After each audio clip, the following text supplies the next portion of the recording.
ప్రతిఘటన టీవీకి స్వాగతం. క్షణక్షణం మీకోసం. తమ దేశంలో సంతానోత్పత్తిని పెంచుకునేందుకు రష్యా పలు చర్యలను చేపడుతుంది. దానిలో భాగంగానే దేశ వాయువ్య ప్రాంతంలోని పబ్లిక్ ఆఫ్ కరేలియా అధికారులు ఒక వినూత్న ఆఫర్ ప్రకటించింది.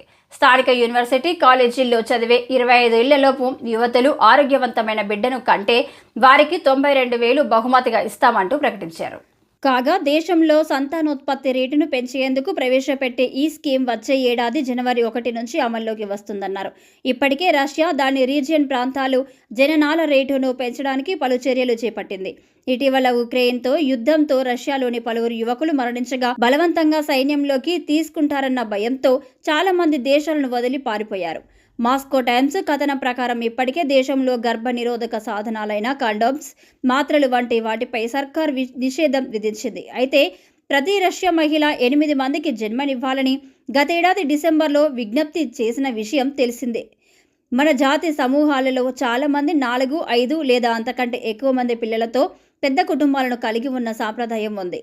రష్యన్ కుటుంబాలు మా అమ్మమ్మలు ముత్తాతలతో చాలామంది 7, 8 లేదా అంతకంటే ఎక్కువ మంది పిల్లలకు జన్మనిచ్చారని మాస్కోలో జరిగిన ప్రపంచ రష్యన్ పీపుల్స్ కౌన్సిలింగ్లో ప్రసంగిస్తూ పుతిన్ అన్నారు.